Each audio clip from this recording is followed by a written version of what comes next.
কক্সবাজার শহরের খাজা মঞ্জিল, ফাতেরঘোনা, পাহাড়তলী, ইসলামপুর সহ জেলার বিভিন্ন এলাকায় পাহাড় কেটে গড়ে উঠেছে অসংখ্য বসতি। কারো ঘর পাহাড়ের খাদে, কারো পাহাড়ের চূড়ায়। বর্ষা এলে এসব পরিবারের মধ্যে ছড়িয়ে পড়ে আতঙ্ক।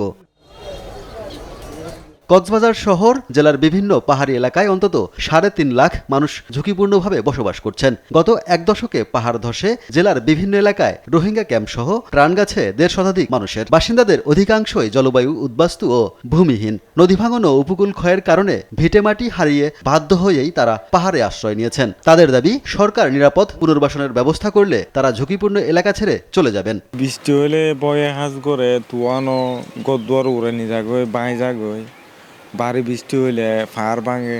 রিক্স হলেও আমাদের এখানে থাকতে হচ্ছে।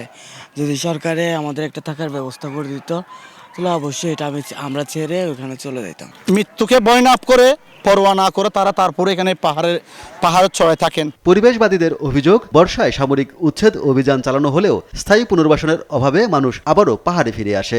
বর্ষাকাল আসলেই এই প্রশাসনের টনন নড়ে, মাইকিং করা হয়, আপনারা ঝুঁকিপূর্ণ অবস্থা রয়েছেন, সরে যান, এই করেন সে কনে করে, এরপর আর কোনো ব্যবস্থা নেওয়া হয় না। আমাদের দাবি হচ্ছে যেসব পাহাড় শ্রেণীর এলাকা রয়েছে তাদেরকে শুধু বর্ষাকালে নয়, তারা আগে থেকে তাদেরকে সরিয়ে দেওয়া প্রয়োজন এবং তাদেরকে পুনর্বাসন করা প্রয়োজন। পাহাড় ধস সহ সব ধরনের দুর্যোগ মোকাবিলায় প্রস্তুতি নেওয়া হয়েছে বলে জানিয়েছে জেলা প্রশাসন। কক্সবাজারে বিভিন্ন পাহাড়ে যারা অবৈধভাবে বসবাস করে, এরকম যদি কেউ থেকে থাকে তাদেরকে আসলে চিহ্নিত করে সেখান থেকে অপসারণ বা তাদেরকে নিরাপদ স্থানে চলে যাওয়ার জন্য আমরা অনুরোধ করি।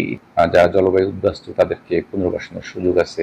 স্থানীয়দের পাশাপাশি উখিয়া টেকনাফের রোহিঙ্গা ক্যাম্পের প্রায় ১.৫ লাখ মানুষ পাহাড় ধসের ঝুঁকিতে রয়েছেন। তাই প্রাণহানি এড়াতে জরুরি ভিত্তিতে প্রয়োজনীয় টেকসই পুনর্বাসন ও পাহাড় সংরক্ষণে কার্যকর পদক্ষেপ নেওয়ার দাবি। সুব্রত গাইন, নিউজ ডেস্ক, দেশ টিভি।